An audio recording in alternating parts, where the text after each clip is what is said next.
the 21st Century Program. Let's go here. Today, we will give you an overview of the grant, as well as some practical things that you to focus on daily. Before we get started, I am Joyce Patterson, the team leader for the 21st Century Grant, and I will introduce the team momentarily. Today's training is being recorded. We ask that you keep your lines muted and your cameras off to help with avoiding distractions. And we also ask that you put any questions you might have in the chat box. So now I will introduce the team. Team, please turn on your cameras when I call your name. First, we have Amy Bosch.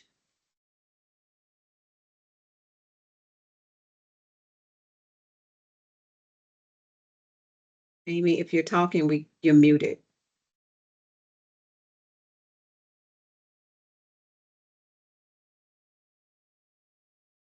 Okay. She may be having some technical difficulties. Cardacia Green. Not sure she's here yet. She should be on momentarily. Jamal Perry.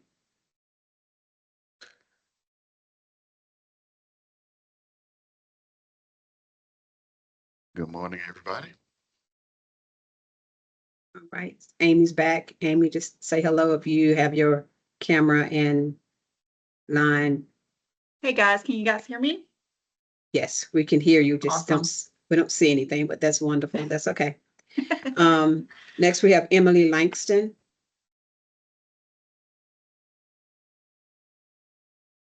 Morning. Thank you, Emily. Tiffany Robinson.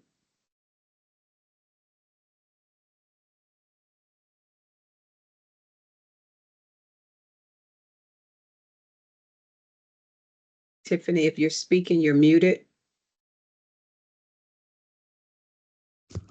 Good morning, everyone. Okay. Michael Muller, who's not an official part of the 21st Century team, but he does so much work for us. So Michael, if you're on, just say hello. Morning, everyone. Okay.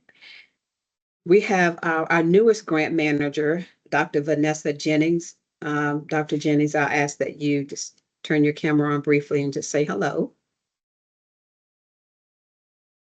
Good morning, everyone. Hey there. Mhm. We are privileged to also have some interns with us for the summer. We have Emma, also known as Harper Bosch. If you're on, Harper, just say hello, put your camera on. We are just having a ton of success with technology today, aren't we? All right, Ebony Millette. My camera's like covered.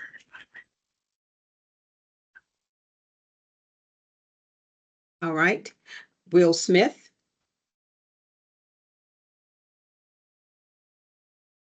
I'm here. Good morning.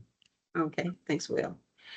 And last but not least, I'm not sure if our director is on, but if so, I would just ask her to say hello as well. Our director, Tanya Mallet Smith. If you're on, Tanya, just say hello. All right. Thank you all. Thank you, team. So let's get started. Let's talk about, we'll just go over the agenda real quick, and then I'll give you some updates.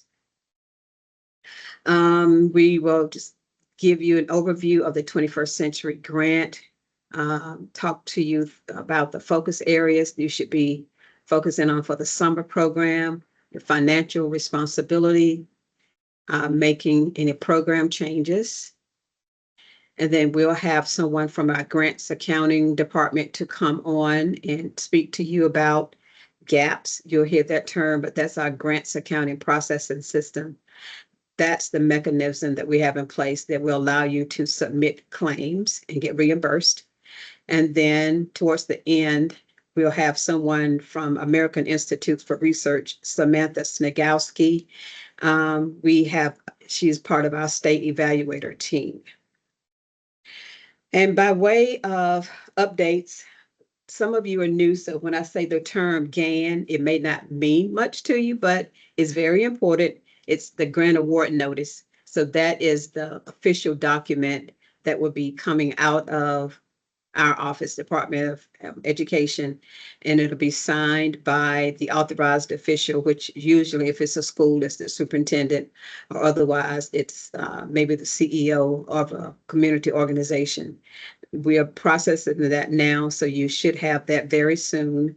But in the meantime, we've given you all the go-ahead to get started with your summer programming. This should be week 2, so I'm hoping that everyone has started at least partially, if not all of last week. But that's where we are. And let me go ahead and advance this. I think Cardacia Green is my next presenter. I'm not sure if she's gotten on yet. I saw her walk in. Yeah, I'm here. I'm not sure. Okay, great. Good All right. morning. Hand it over to Cardacia. Okay, good morning, everyone. Let's make sure I got a good command of these slides. Okay, now that all the introductions are done, just welcome again to our 21st presentations, our 21st century presentation.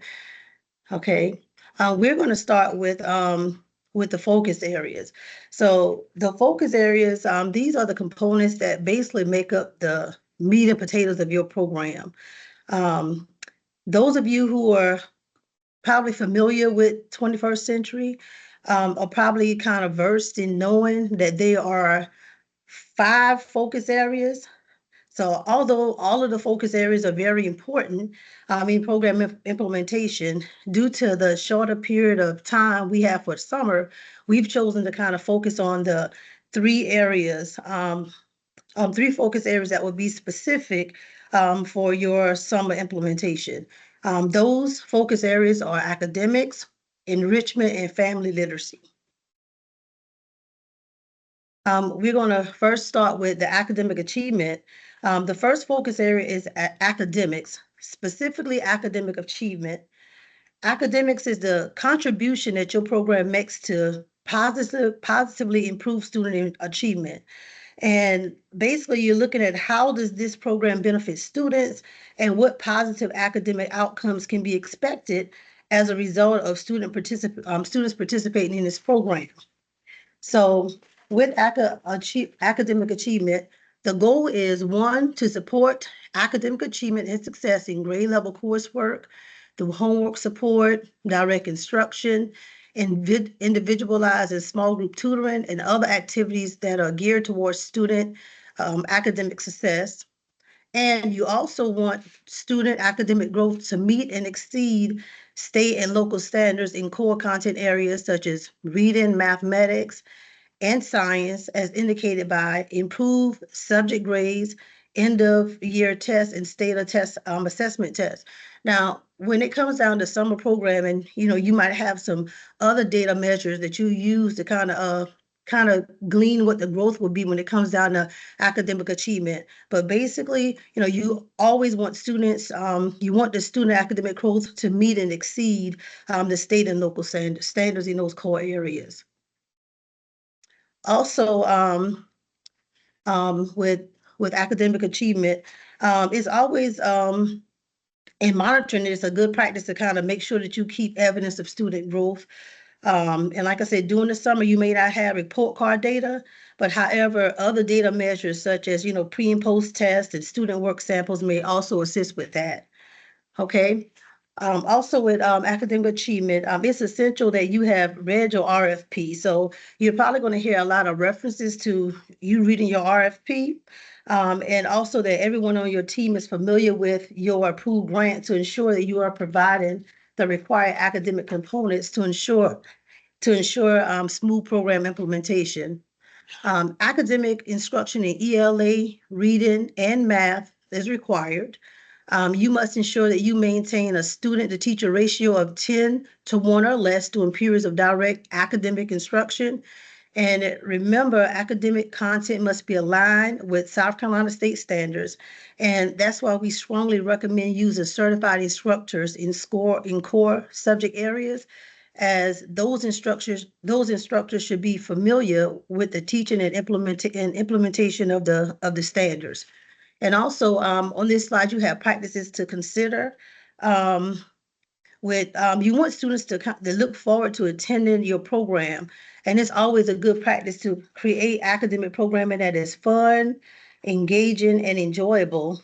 And also try to bridge academics with engaging enrichment opportunities as a way to provide meaningful and memorable experiences to students.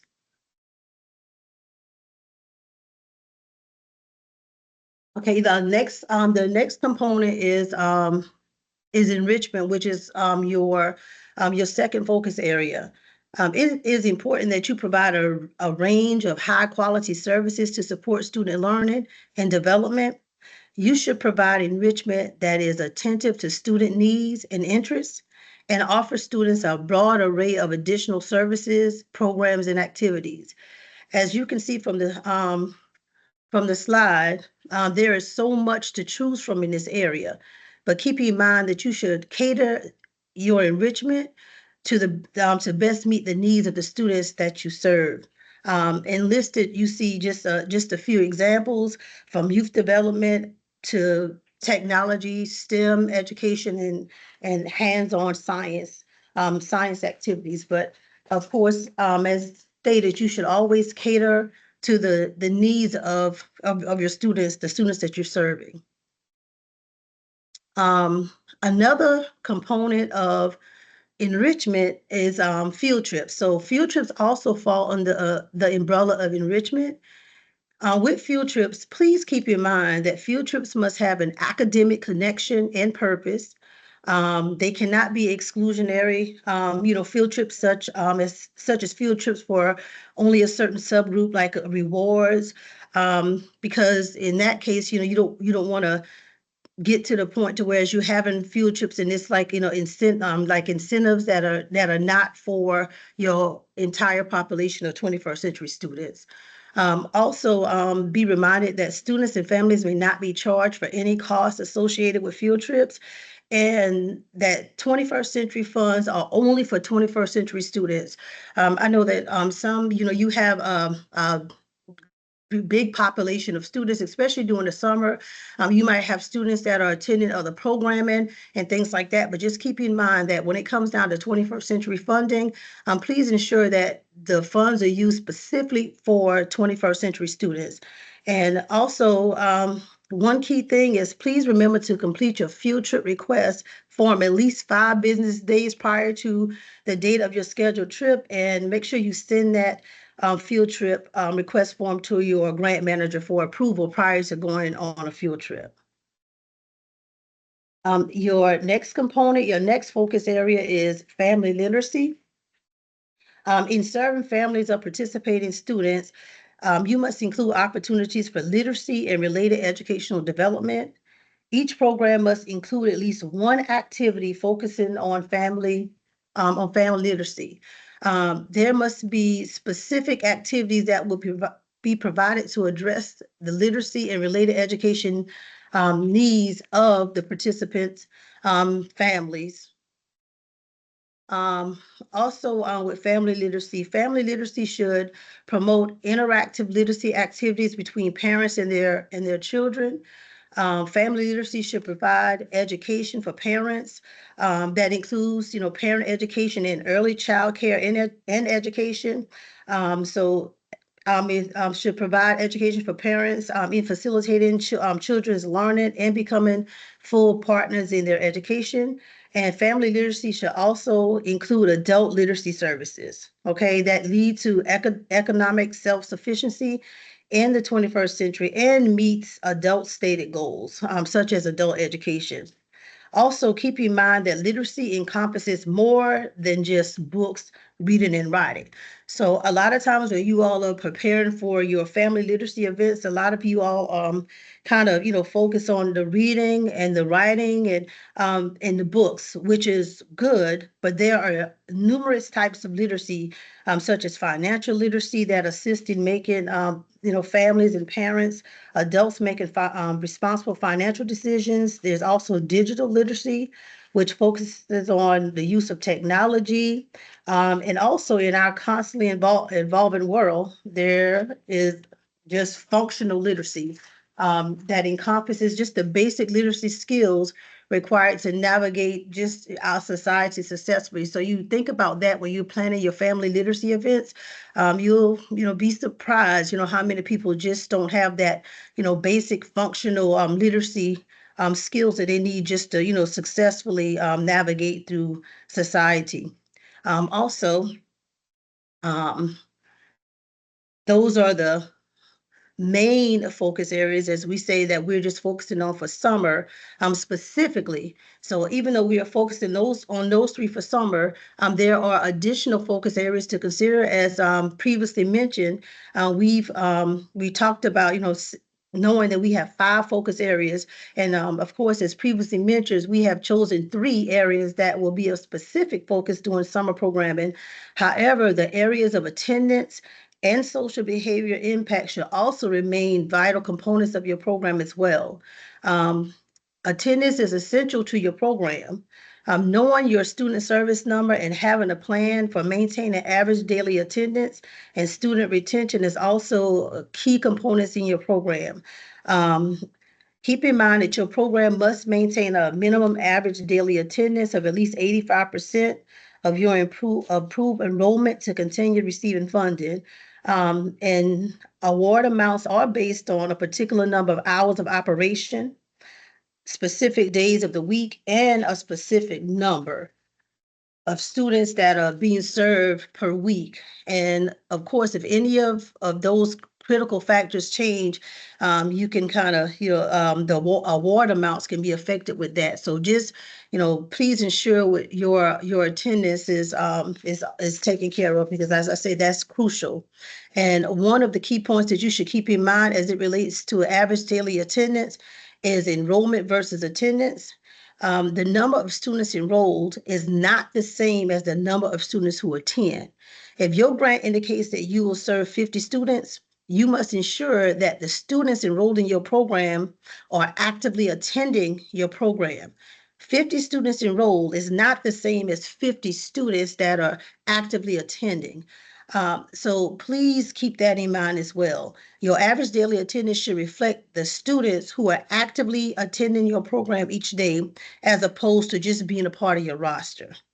Okay, and this goes hand in hand with social behavior impact, where you focus on improving student behavior through positive relationships that support the 3 basic expectations of participation, respect for adults and other students, and appropriate communication. I know that this is a lot with the focus areas, even though it's just 3 that we're kind of focusing on for the summer. I've provided a broad overview of the focus areas.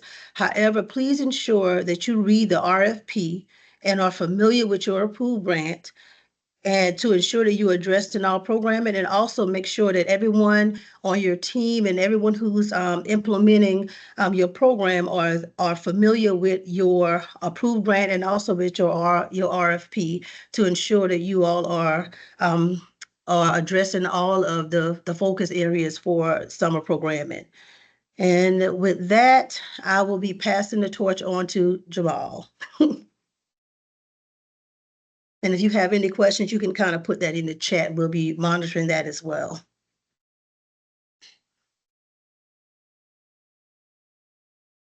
Okay, good morning again. Thank you, Cardacia.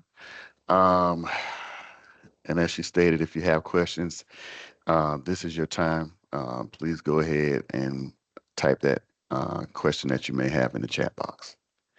All right, so now we'll move on to the financial responsibilities of the grant.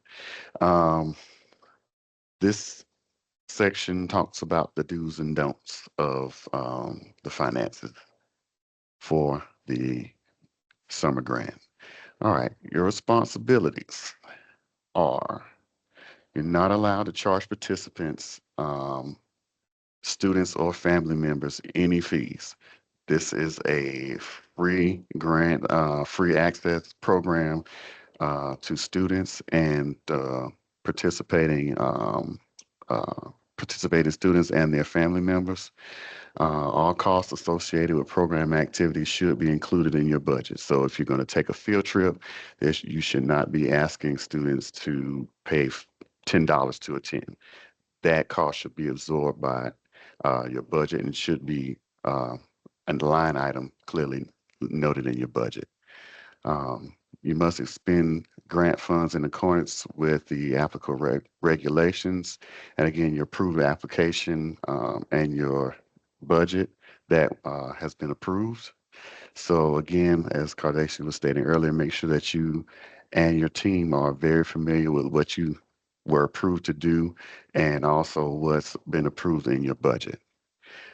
You must also maintain a separate account and records for sources of funds, including matching funds. So 21st Century funds should not be commingled with any private funds or any state or any other type of funding. It should be its own separate account.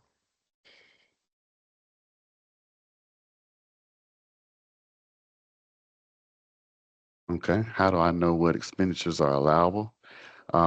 They must be, first, you're going to hear this over and over, reasonable and necessary and directly allocable.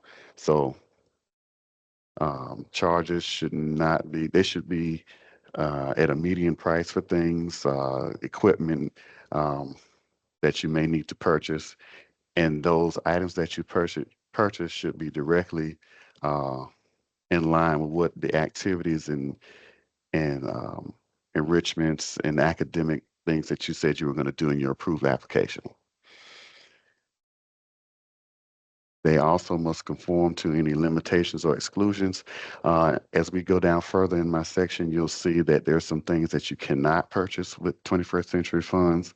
And if you're speaking with your grant manager, there may be some limitations on things that you're allowed to do as well.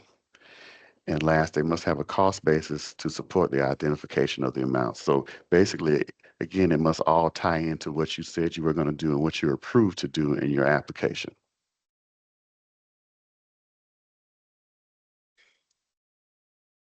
They must also be treated in a consistent manner, and they must be categorized in accordance with the generally accepted accounting principles. And last, must not be included in any cost in any other federally funded program. So you can't charge for one thing, one item in 21st Century grant and then charge it in another federal grant. These charges, these costs must be solely absorbed or solely for the use in 21st Century.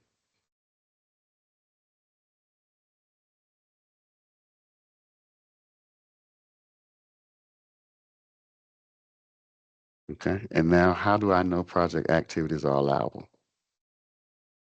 Grant activities have been approved by the SCDE during the pre-award revision process. So whatever activities you have listed in your approved application are the activities that you should be carrying out with your students and your families.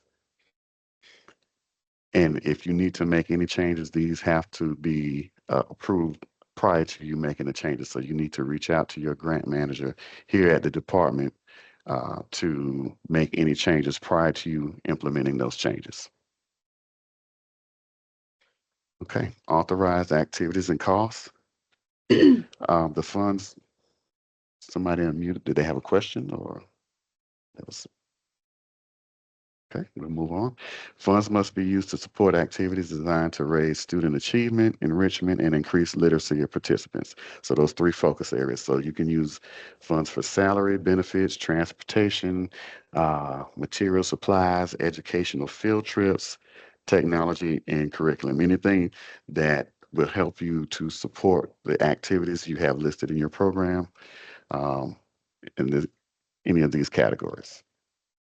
So, unauthorized activities. Funds may not be used to cover costs associated with any food purchases unless you have a you have an approved cooking class or demonstration, and which should be listed in your narrative, and it should be also reflected in your budget as well. You cannot use these funds to support or provide any religious activities.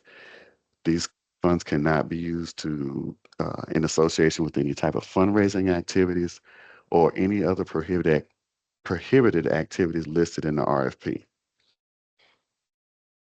So again, this webinar does not excuse you from reading the RFP. Once we go through this, you can use this PowerPoint as a reference, but you still need to go back and make sure that you have read the RFP from cover to cover.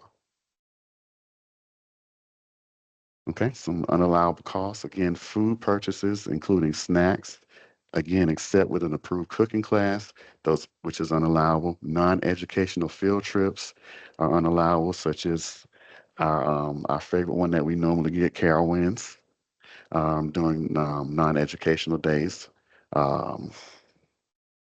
You cannot purchase any gift cards or monetary incentives. Any equipment that costs $5,000 or more per unit. Cannot use these funds for marketing.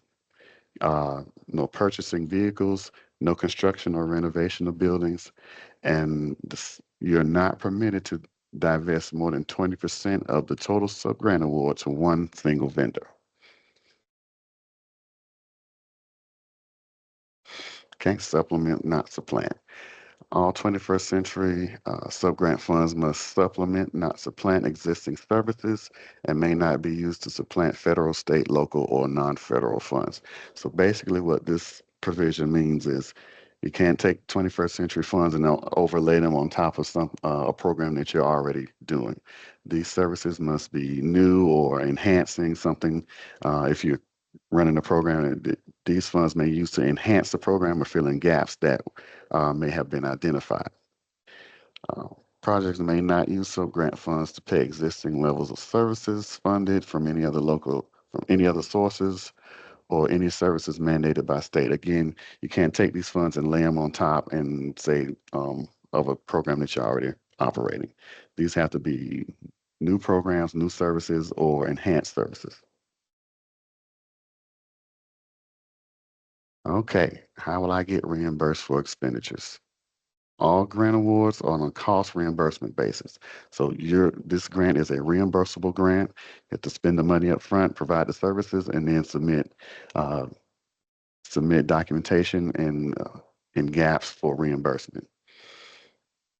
So you're responsible for keeping reporting, invoices, receipts for purchases, timesheets, and any other backup documentation.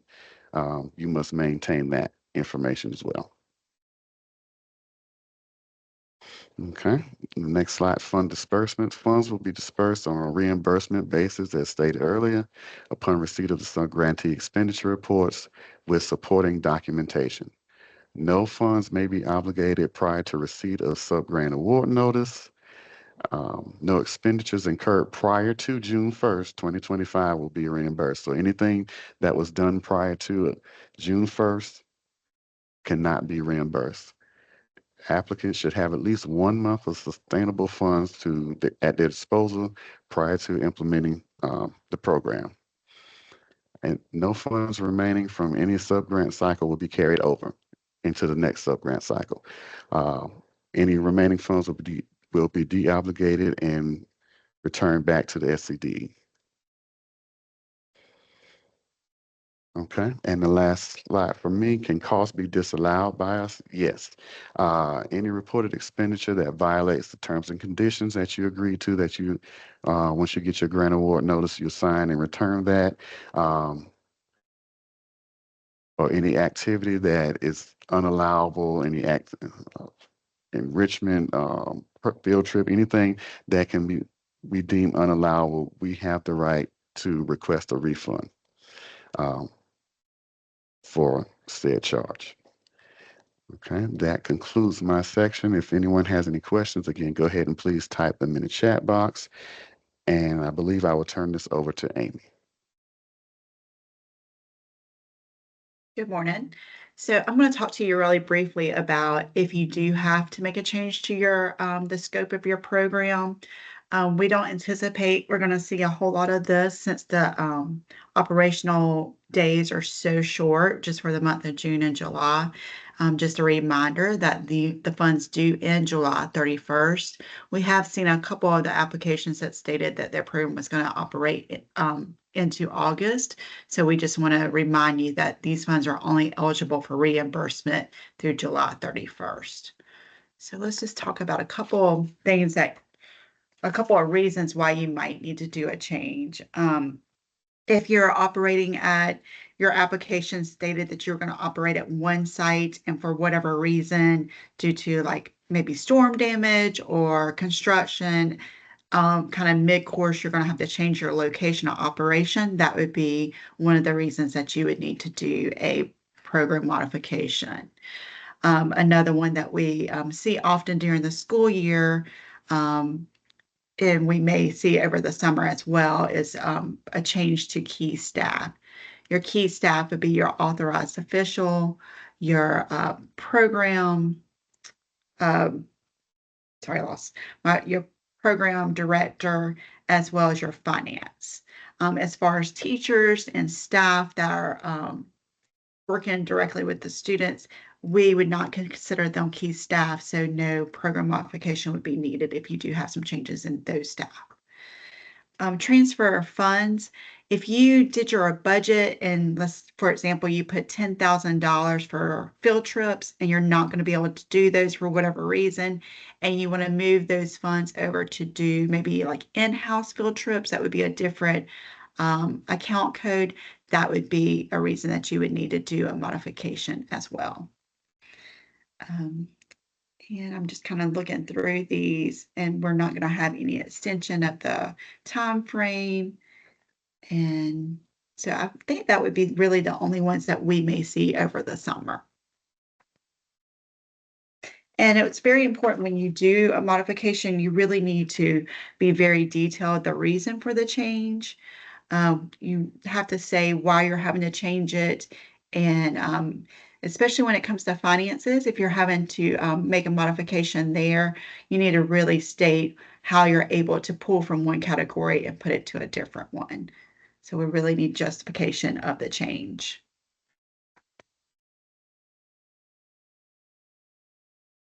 And when you do a program modification, the person you're going to send it to is one of our summer interns have been assigned to your program for the summer.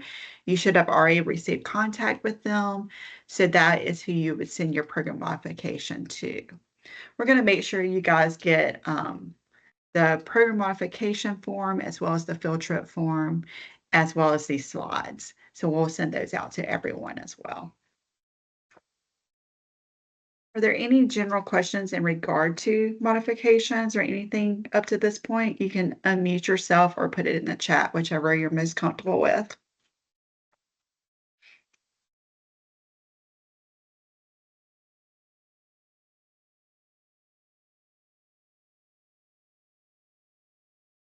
Okay, we'll just keep moving.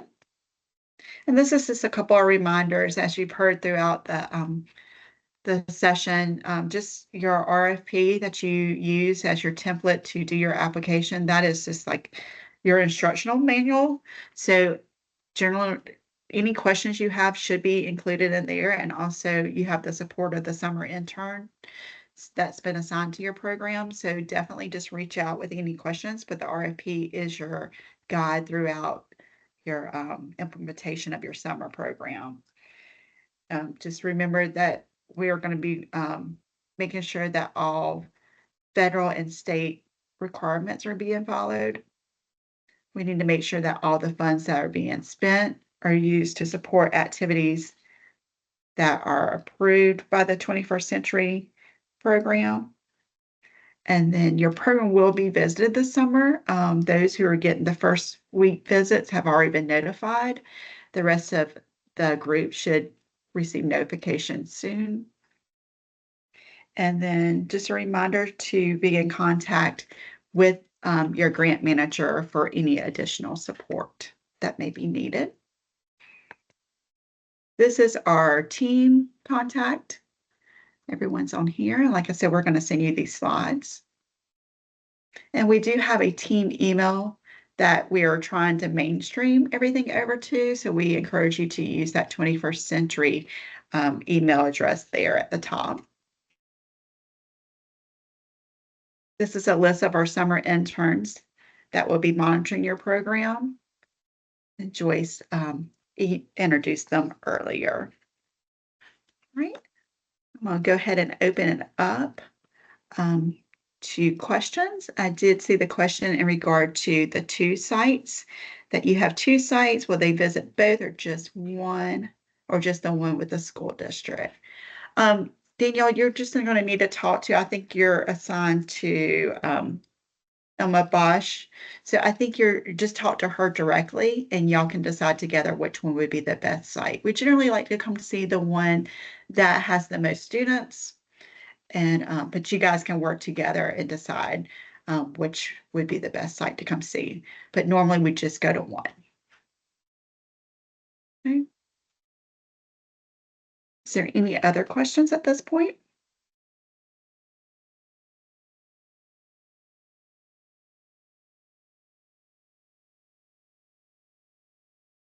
Well, we're very excited. We haven't done a summer only in several years, so we're very excited to have you guys, and we look forward to hearing back all the great fun things that you're doing this summer. This is where it gets fun. This is about, we're going to turn it over to our finance department, and Pearlie Gant is the presenter for this section. Is she on the call yet? Good morning. Hey, Pearlie, thank you for joining us. I'll go Yes. ahead and Good mute morning to myself. everyone. Again, my name is Pearlie Gant. I'm the senior accountant here with the Grants Accounting Office. Again, we extend a welcome to you all to this meeting this morning.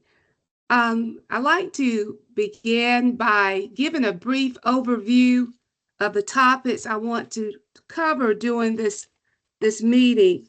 First of all, I want to talk about what is GAPS, how to access GAPS, the GAPS budget and expenditure process, budget amendments, expenditure reporting, the GAPS reports, reimbursement of expenditures, direct deposit information, subgrant final report date, contact information for assistance, and finally, training. What is GAPS? This is an acronym for Grants Accounting Processing System. It is the South Carolina Department of Education's web-based system to manage federal funds awarded to the subrecipients. You will find as we progress that the budget is entered and approved in GAPS. Expenditure reimbursement claims are entered and approved in GAPS.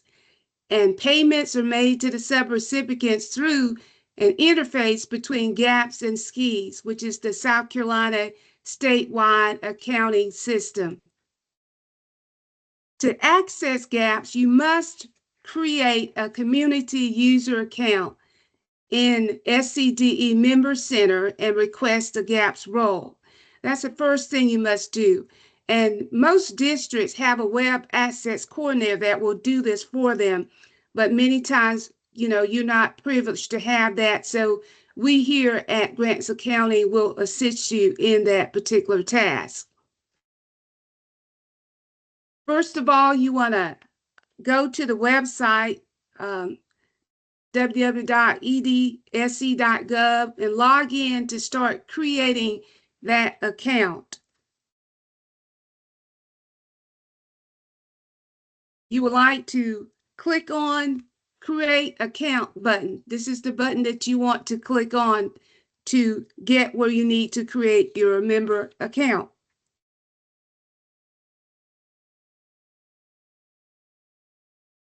We ask that you make the last selection in creating in other words, select the last option, because you're not an SCD employee. You will need to create the account without using edsc.gov as part of your email address, which is very important. So you want to click on that last option.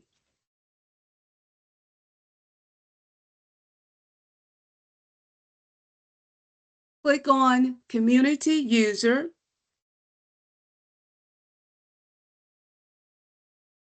And after completing the above form, click on Create Your Account.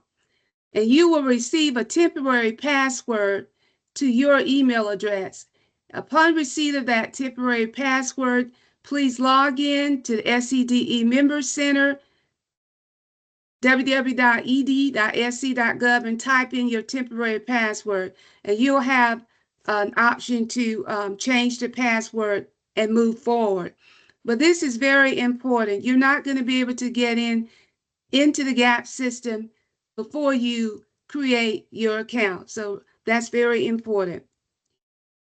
Once you get access to GAPS, there will be 3 roles that have to be assigned. And today we'll talk about the roles and the descriptions. First of all, we have the grant coordinator. This person enters the budget and the budget amendments. The grant finance person will approve the budget and enter expenditures. And lastly, the finance approver approves the expenditures. There must be at least one different person assigned to each role for a total of 3 people. So in other words, one person cannot have more than one role on the same grant. I repeat, one person cannot have more than one role on the same grant. For each subrecipient or subgrant, you will need to assign the 3 different individuals. So you decide who will have the roles that we just covered. And again, make sure that those users have already created a member center account. If you're a school district, you will need to request your web access coordinator to assign the roles. If you have any problems, please send a detailed email to the grants accounting box here listed, and we will research the problem for you. If you're not a school district, you will need to send an email again to the same accounting box with your name, email addresses, and the role requested for each GAPS user. So we need to have that information. Once you determine or create your account, your member account, and once you assign the 3 different people to the roles that we just covered, please send that information over, the name, email address, and the role that has been assigned.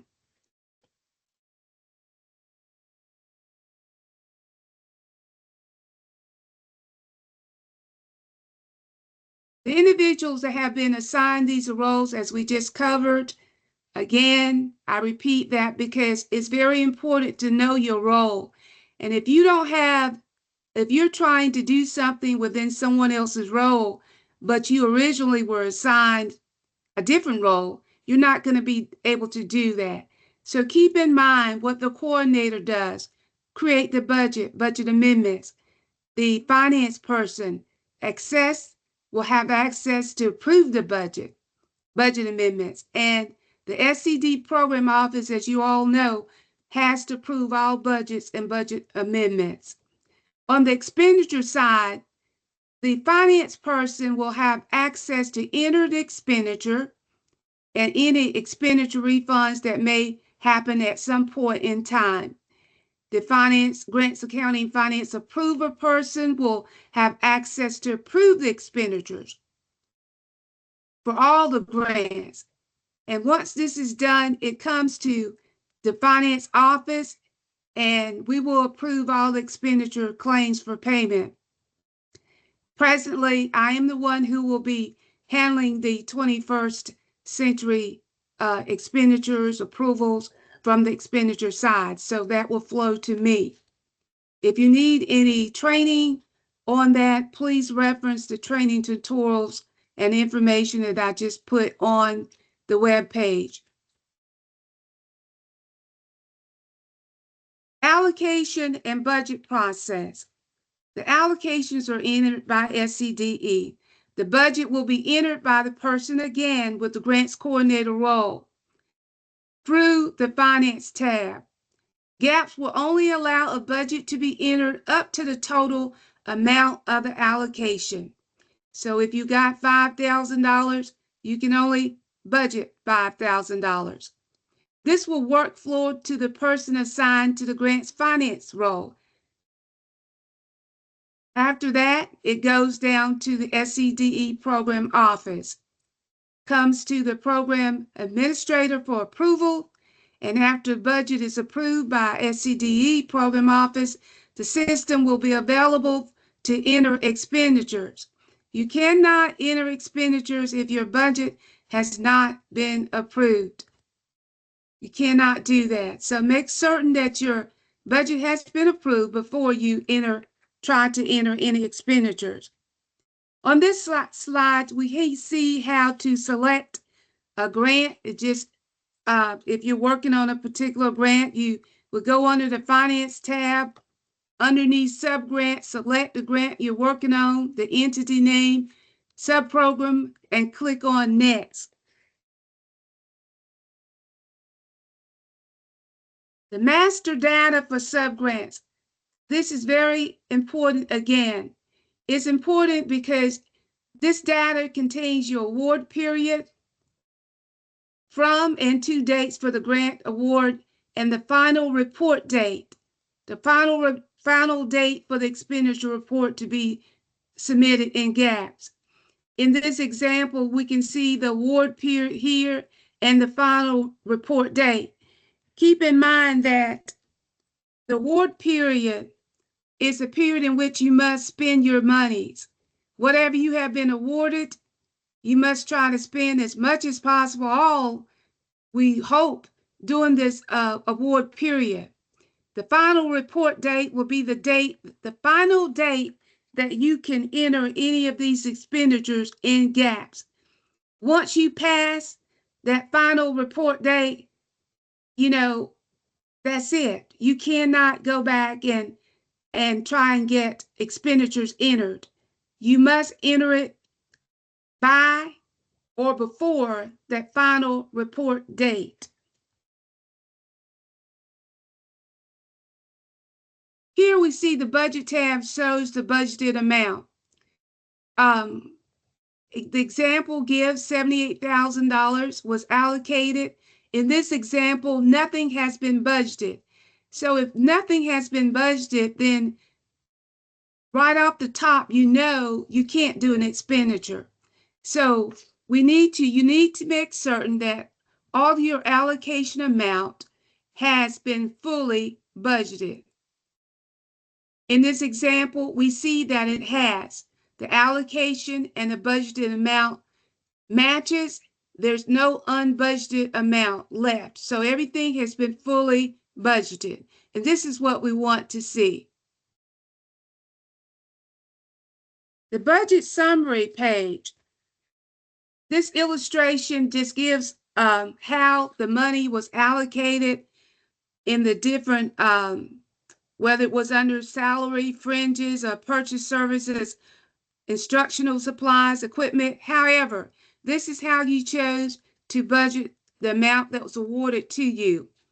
Generally, you'll see that it's color-coded. Blue means it's awaiting approval. Green means that the budget's already been approved. Orange is pending. It could be pending for various reasons. It could be waiting a decision, or maybe some type of unresolved issue that has to be resolved before you can move on to getting any other expenditures entered in GAPS. So we have to get a green light to proceed. Status of the budget approval here in this example, it has been approved. So it's important to know your status because a lot of times we're trying to move forward and you see there may be times I can't do anything. Check your status of the budget. Make sure that it's been approved. And this will a lot of times eliminate the question of why can't I put in the expenditure? So make sure your budget has been approved. When we're talking about budget amendments, they will follow the process that the initial budget followed. The system will check the budget as each line item changes entered. The system won't allow a decrease to a budget line item that will exceed the available budget on that line item. Very important. Budget amendments must be submitted prior to the expenditures being obligated. Federal regulations state that expenditures must be approved prior to obligation. If not, you're not in compliance. The general deadline for these budget amendments is 3 weeks prior to the end of the expenditure period, unless it's noted differently on the GAN or by SCDE Finance. So it's important to know your GAN. It's important to know the information that's been presented out there, because there are times then there is a difference. And so your GAN will be the ultimate factor and will determine when the budget expenditure will expire.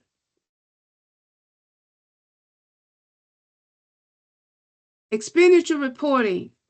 The entry will be done by an individual at the subrecipient level with the finance role, and will only be possible after the budget has been approved by the SCDE program office.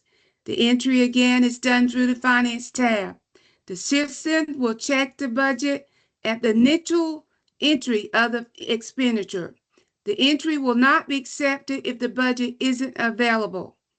So if you don't have enough budget available, then and you're trying to enter an expenditure, if it's not available, you can't enter the expenditure. The workflow to the assigned approving official at the subrecipient level for approval, and then it comes to the SCDE Office of Finance, which is grants accounting for approval and processing for payment. Quarterly expenditure deadlines.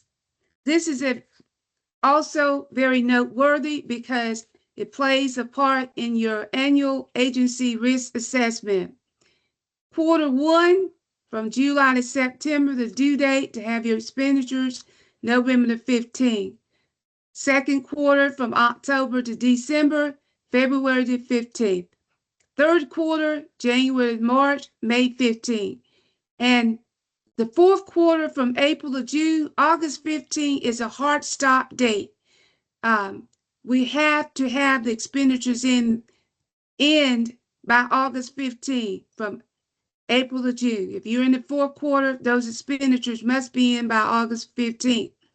The first and second, third quarters, claims can still be entered beyond those due dates. However, it will be noted on your annual risk assessment. So nobody wants to take a chance of having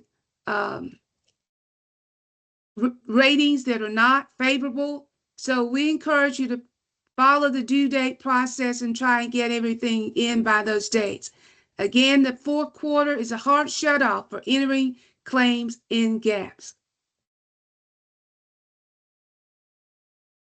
In gaps, we primarily use 2 types of reports, even though there are various others.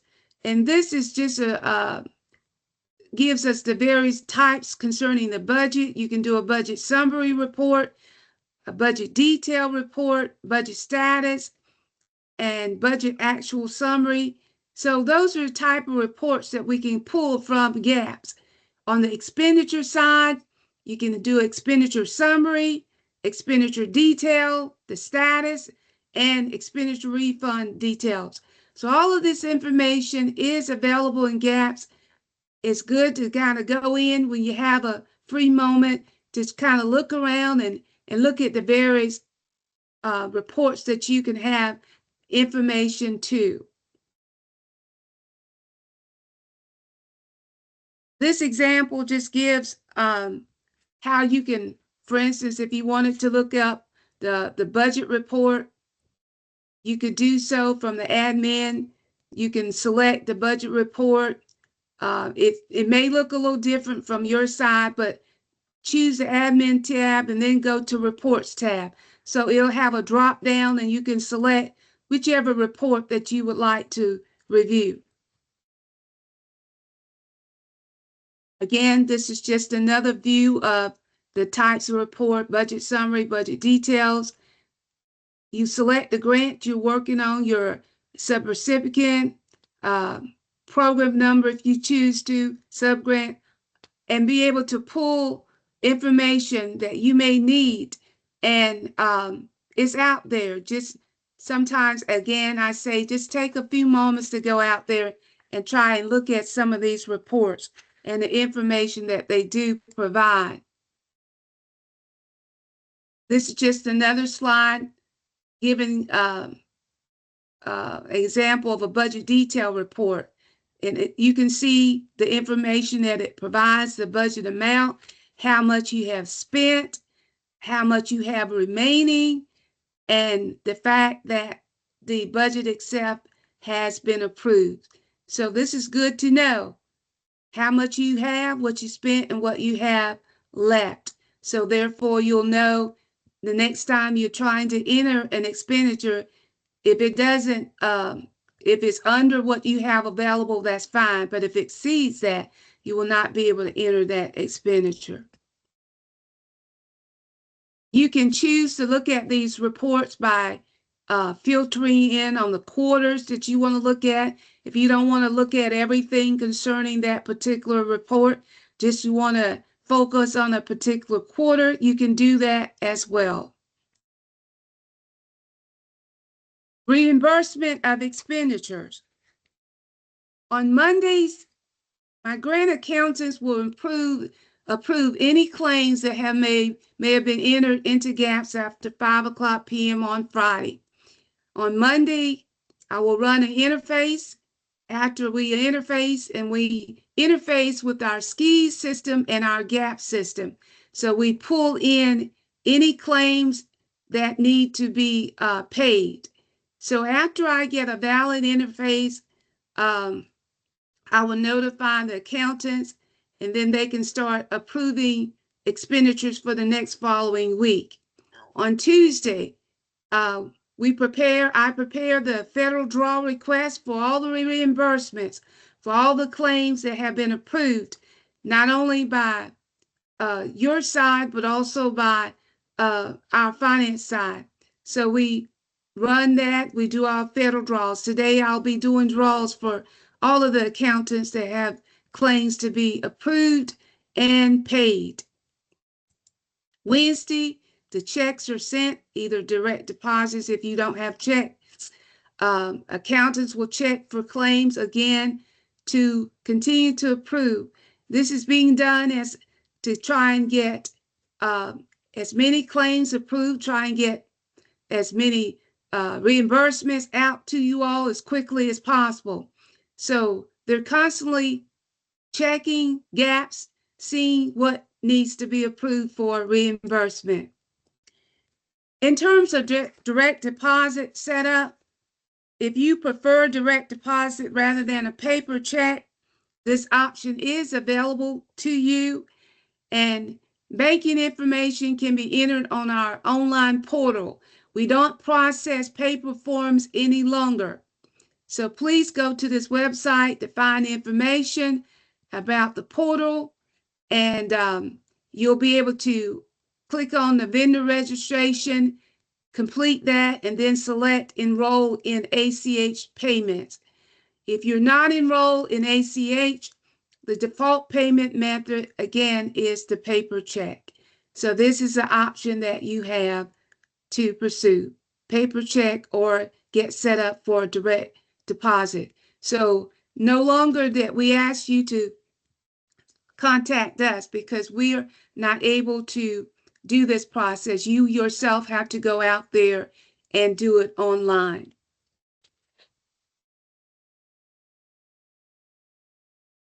Final report date for subgrants and gaps. The final report date is the final date to enter the expenditure in gaps.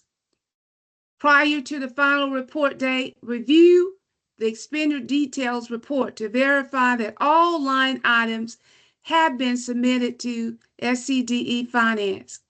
Items can't be in pre-submittal or submitted to the finance approval status. If they are, they haven't been submitted to us and therefore will not be reimbursed for payment. So this is very important. We get caught up with this a lot of times during our close around the August 15 or at the August 15 date. You know, we get a lot of sometimes sub-recipients who want to come up with reasons why things didn't quite flow through. But keep in mind that August 15 is a hard stop date. If you have any questions related to the budgets or budget amendment status, please discuss those with your SCDE program office. We can approve items.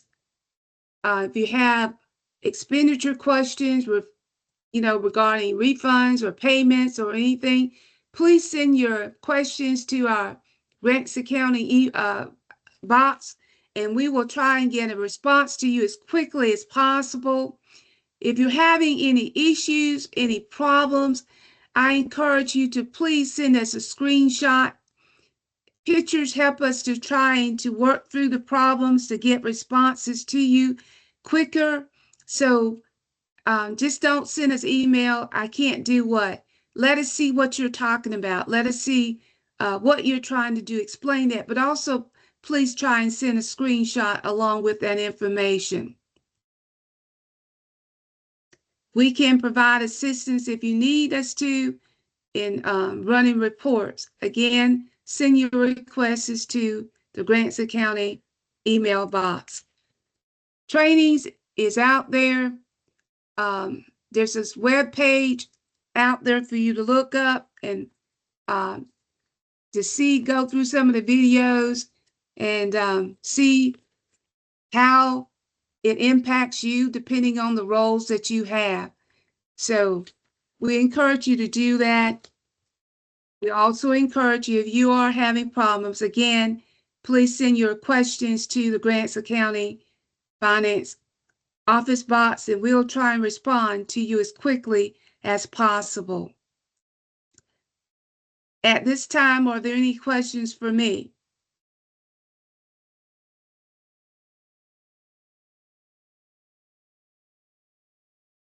I do encourage you, if you're having issues, please review this information before you send your email to us. Please make sure, because sometimes the answers relies in the information that's been presented. So please do that. And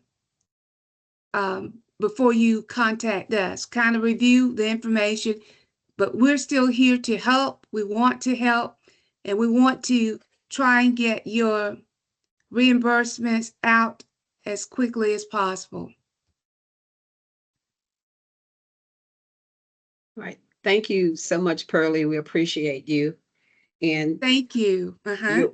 thank you so much. Now we're going to turn this part of the presentation over to our state evaluator, which is Samantha Snigowski, who represents AIR. We call them AIR, but they're American Institutes for Research. So Samantha, the floor is yours. Great. Thank you so much, Joyce. Hi, everyone. So nice to meet you. Congratulations on your awards for the summer program. I think several folks have mentioned so far how excited we are to see what all you're going to do over the next 4 to 8 weeks.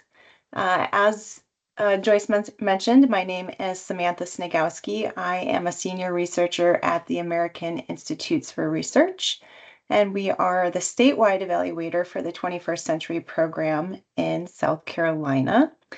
I'm going to go ahead and start sharing my screen momentarily. I just wanted to come off on camera and say hello really quickly to everyone. One moment while I get this up and running here.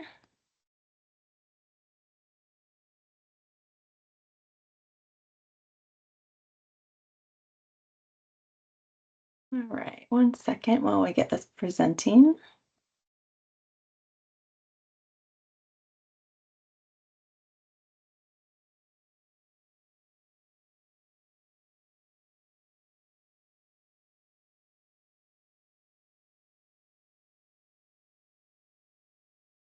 All right, and Joyce, would you just by confirming that you can see the PowerPoint for me? Yes. Okay, great. So thanks again, everyone. We are going to chat a little bit about evaluation and data collection for the 21st Century Program, and specifically the Summer 2025 program. So I'll just really quickly give a brief introduction to AIR and to myself as the statewide evaluator. We'll give a little bit of an overview of evaluation and what that means for 21st century. I'll also give a little bit of an overview of the Data Hub, which is our online platform for collecting data for 21st century. I'll cover a couple of important dates that we should keep on our radar, and I'll also talk a little bit about where you can go to find help as you are entering and submitting data.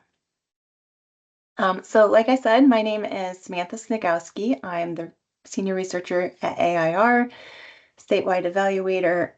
A little bit about AIR. We are a nonprofit organization, fairly large, and we conduct social science research and evaluation.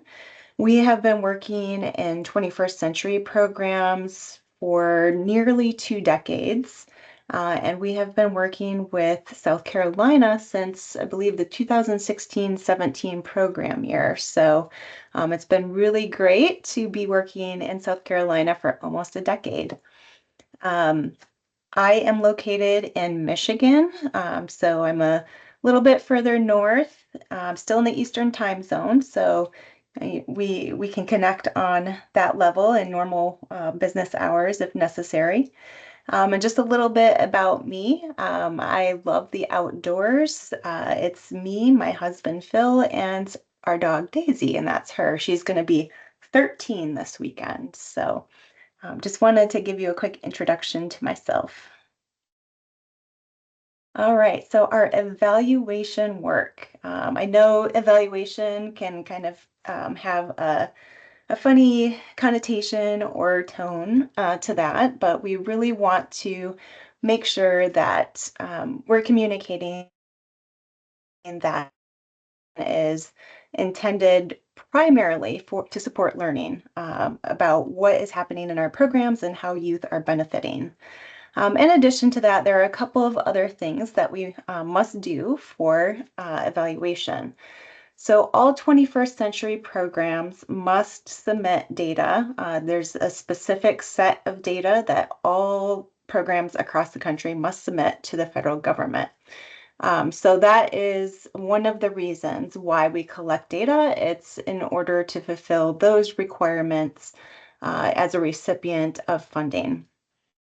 Statewide evaluation. So another requirement of the 21st century program is that all state education agencies must enlist an evaluation partner to conduct a statewide evaluation of the program in their state. And so that's where we come into the picture in our partnership with the South Carolina Department of Education for the last 9 years, conducting those annual statewide evaluations that cover a series of different evaluation questions, really trying to understand what is happening in our programs. And then, of course, we also really want to focus on data for the use of continuous improvement at the local level. So we do ask you to input a lot of information related to your 21st century program in the Data Hub, but we also want to give that data back to you in a way that helps you inform what you're doing in program and gives you useful information. So what we're really hoping to do with data collection, it allows us to support learning about what is happening in our programs. It also helps us monitor and refine programs. So for example, if I'm taking a look at attendance information in my program, and I see that I've got a big dip in my attendance, maybe in the middle of the fall semester, that leads me to ask the questions, why why might that be happening? Are there things that I can be doing to get those numbers back up? So it allows us to kind of course correct as we go, as long as we have those data points to assist us.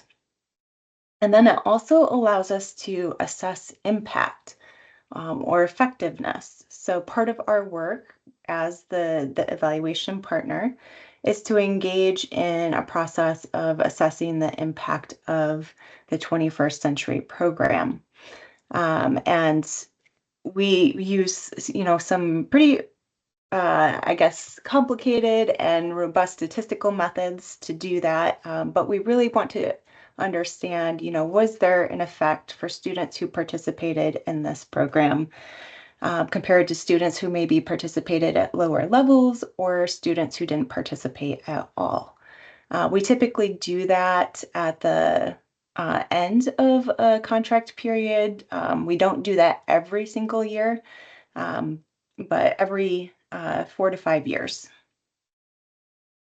But ultimately, data collection allows us to tell the story of 21st century. And that has become more important than ever, really trying to communicate what is happening in the programs, the value that students, family members, and community members see in the 21st century program. And data allows us to do that. So how do we go about this process? Well, we start with a conceptual framework, and this conceptual framework that you see on your screen is based on, like I said, nearly 2 decades of research and evaluation in out-of-school time spaces, really trying to understand how out-of-school time programs, so summer and after-school programs, can have an effect on the students that are participating in them. I won't go into too much detail on this, but I just kind of want to move us through this conceptual framework and then help us understand the evaluation questions that we ask based on this conceptual framework. So it starts over on the left-hand side with youth characteristics and how the environments in which youth live and go to school influence and support them. So things like past programming experiences, relationships with peers and teachers, the level of interest in program topics and content, and then also the expectations regarding program experience all have a bearing on how youth will engage and experience the program. Programs are also more likely to have an impact if they employ quality program practices. So that's kind of that second column here where we're looking at the point of service. And then for youth to benefit, they also need to participate and be engaged. So intensity of participation, this is one of the most important data points that we collect, and that is our program attendance information. It helps us understand a lot of different things about program, including what I previously mentioned. Is there an effect or a bigger effect for students who participate at higher levels versus students who participate at lower levels? And then the program experiences, how are students experiencing the program? What are they experiencing with things like relationships with their peers, relationships with adults in the program, opportunities for skill building, things like that. When youth are engaged and participating in program activities, they're more likely to develop key skills, knowledge, and behaviors that are consistent with prior research. So this is the direct program outcomes. And this is typically where we see the most immediate effects and are often observable directly by program staff. And then we get over here to the transfer outcomes section, school success, post-secondary, and workforce success. This is increases in positive personal development and academic knowledge. We call these transfer outcomes because we do believe that the skills that are generated here in the direct program outcomes are skills that can be transferred to other areas outside of the program and help with things like school success, academics, school day attendance rates, discipline incidents, things like that. So that is the conceptual framework that we base a lot of our work on, and of course, based on prior research. And so I just want to kind of cover the evaluation questions that we have for the summer 2025 programs. Several of the first few evaluation questions are just getting an understanding of what is happening in programs. What are the characteristics of the subgrantees and centers? So both at the funded level, whether that's a district or a community-based organization, what are some of the characteristics there? And then also at the center or the site level, so where programming is actually happening. We also aim to understand the characteristics of the students participating in the summer funded programs and how those attendance patterns vary by student characteristics. We'll also take a look at the extent to students participating have experiences that are associated with positive youth development. So it's kind of getting back to that youth experiences and program section of our conceptual framework. We'll take a look at how improvement on school-related and other outcomes is associated with student and center level characteristics, and how improvement on those outcomes vary by student participation patterns. So again, looking at that data point of program attendance and, breaking the student participants into groups of higher participants, lower participants, and trying to figure out what differences there are there. Also taking a look at the extent to which students demonstrate improvement on key school-related outcomes, and then also the extent to which students participating in this summer program demonstrate less summer learning loss. So we'll be taking a look at a few school day related outcomes that we'll get from the state to kind of see, what that looks like for students who participated in programming.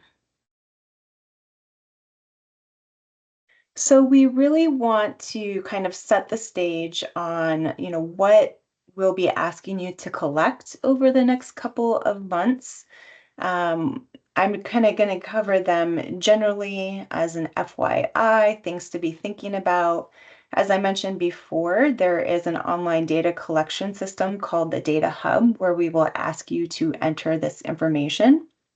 And you'll be receiving access to that in the coming days, but we just wanted to kind of prime you for what we'll be asking you to collect. So what information do I need to collect? There's a section called General Operations.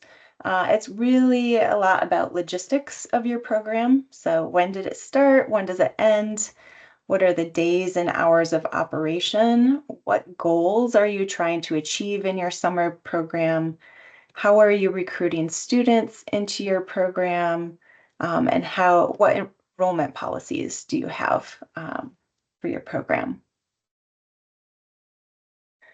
Staffing.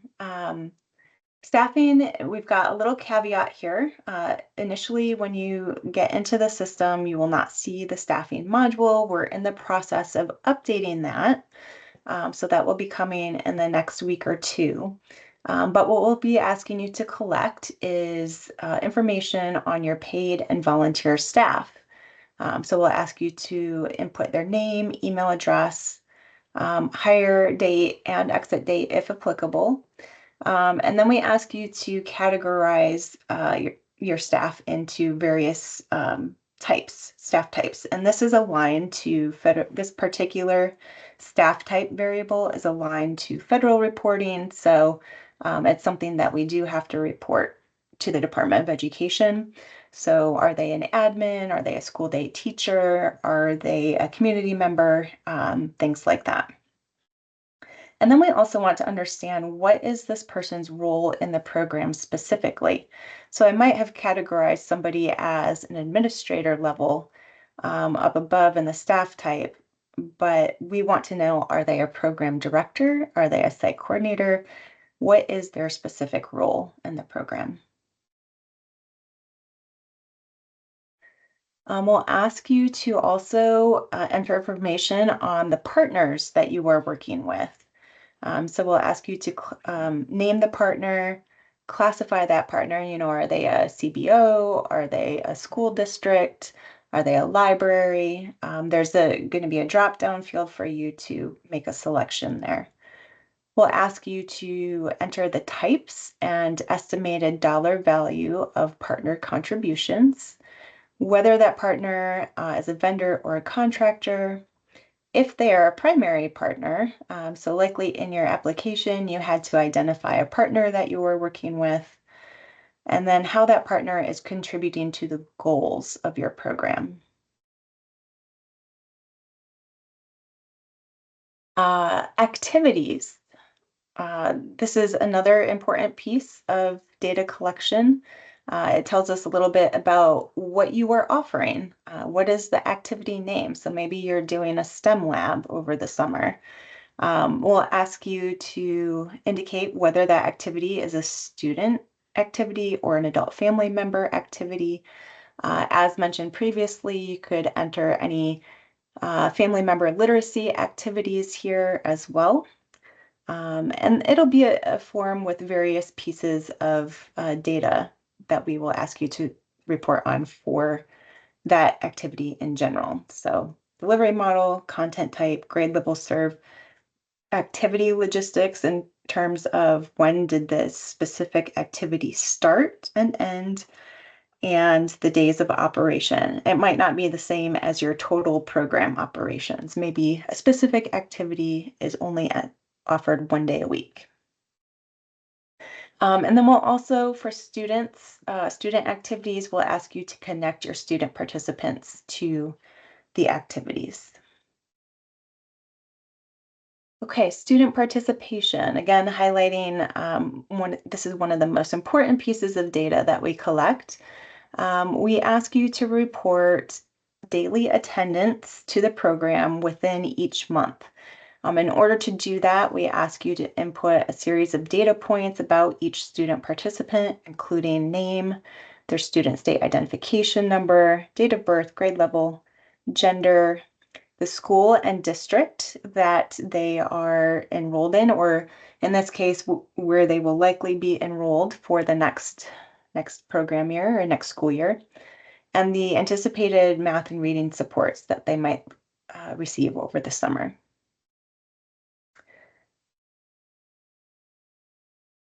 Adult family member participation. So again, entering the name of the adult family member, the types, or are they a parent or guardian or another family member. We ask you to connect the adult family member to student participants on your roster if that is available. And then we ask you to indicate within each month whether or not they participated in certain types of activities. So did this family member participate in literacy classes this month, for example? And that's a yes or no. And finally, student experience surveys. We do plan to administer student experience surveys to get some perspective of, what the students are experiencing in the summer program. We will provide more information on that at a later date, but it will require a parent passive consent process, and the survey will be administered online through the Data Hub. So I just wanted to provide that overview, and we'll send along the slides as well so that you have the documentation of the things to expect. But now I'll go ahead and move into the Data Hub just to give you a quick overview of how the information I just presented translates into where you'll enter that information. So again, we'll understand where we submit the data, what data is required, and key features of the system. So I'm going to go ahead and actually bring up the Data Hub. You will have a login page, and we'll be sending out login credentials fairly soon. But when you log in, you will be taken to a page that has a timeline on it, and all of the deadlines related to data submission will be listed on this page. And you'll see that a lot of the pieces of information that I just covered show up on this timeline. So you will be able to go in and take a look and see the different modules. As I mentioned, staffing is currently not available in the system. That will be coming later. But you will have the ability to go in and enter some of these pieces of information.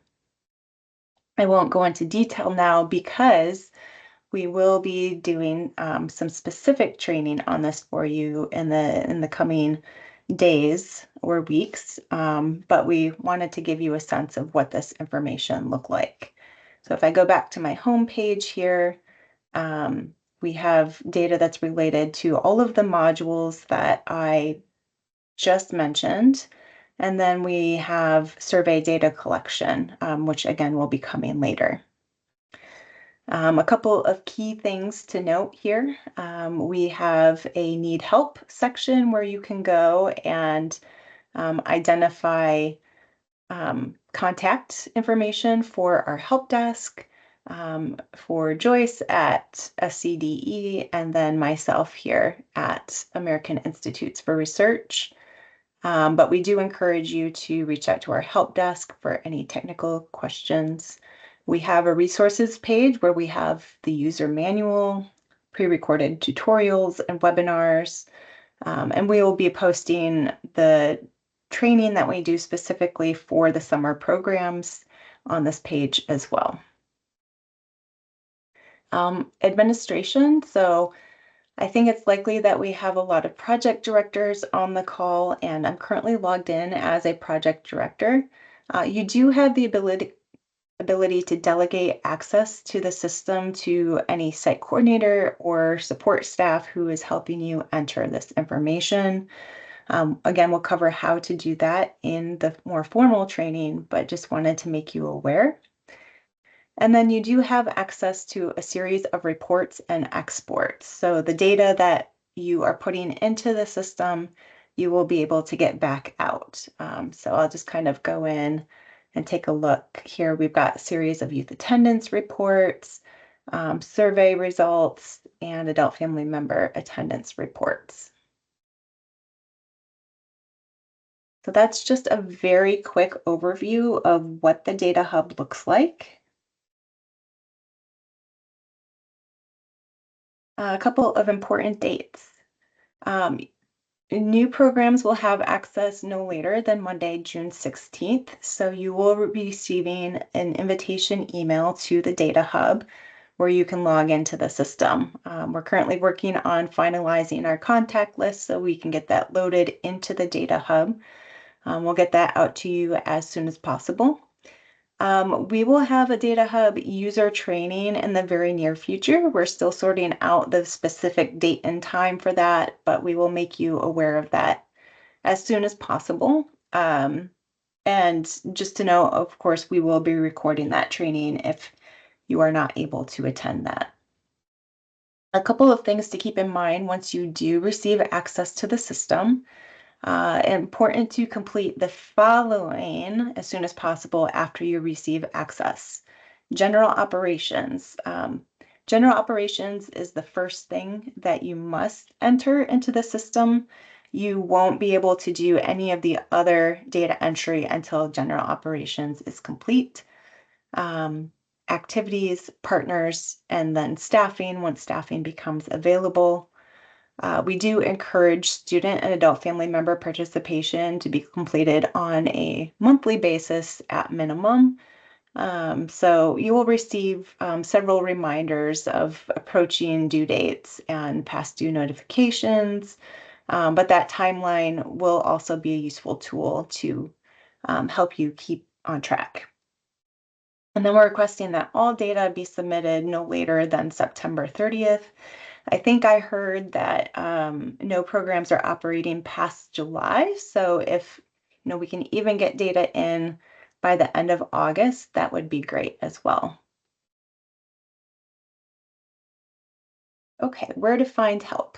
As I mentioned, that resource page of the Data Hub, which includes the user manual and the pre-recorded sessions, webinars, and trainings. Our help desk is here. And then also on the Need Help page, the contact for myself and for SED as well. And that is all I have, Joyce. So I'm going to turn it back over to you. I'm also going to hop out of the presentation mode to see if we have any questions. All right, thank you. Thank you, Samantha. Does anyone have any questions on what Samantha just covered or anything that's been covered prior to her? You may either put it in the chat box or just unmute yourself and ask your question. Now is the time. And we will be sending, I'm not sure, Emily, have we already sent the PowerPoint presentations to them? If not, it'll be coming soon, correct? Going out to them. Correct. We'll get the recording captioned and we'll send that with the slides. Okay, great, great. So once you get that, for me, it just helps to kind of, review things again. Kind of helps me to kind of stay on track and remember stuff. But I know we've covered a lot today, so don't get overwhelmed. Just kind of take your time. We're here to help you. If you have questions, and I think I just saw, maybe did I see a question? Chat box. Now, there's a couple of questions, Joyce, that I think I can respond to. If the first one is in reference to the emails and the upcoming deadlines in relation to data submission, yes, you will receive emails about upcoming deadlines. Those are kind of automated from the system itself. So at least a week ahead of time for a specific due date that will be coming. And then once we pass the due date, there are past due notifications that are automatically sent out from the system as well. But you will also just kind of want to reiterate that you will receive the invitation email to the system in the coming days. And then there's a question about grade level for summer program. Current grade level since it's summer program or rising grade level. We would ask that you record their rising grade level just because of the way that we have to, the program year for federal reporting, it has always been summer followed by school year. And so we typically request data from the state at the end of the school year. So for students who attended that prior summer, we're looking for their grade levels in that specific school year. So that's a long way of saying rising grade levels, please. Good questions, good questions. Anyone else have any questions?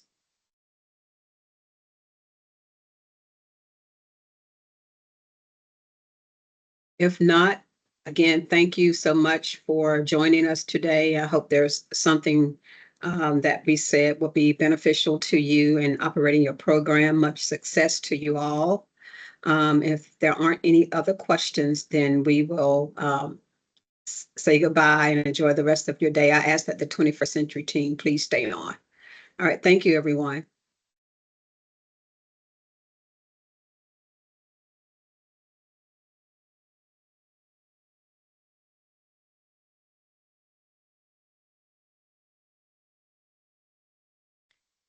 Joyce, it looks like we do have one hand raised.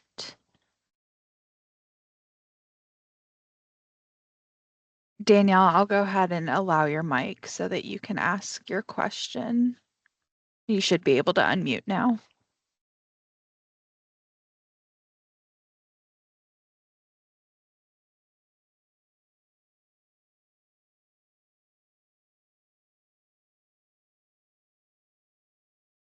I think this, Can you go see ahead. it in the chat? Yes, I'll put it in the chat also.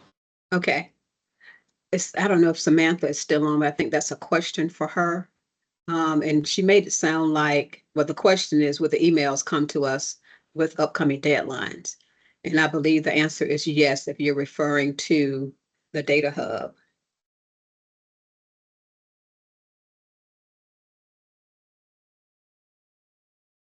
You're welcome.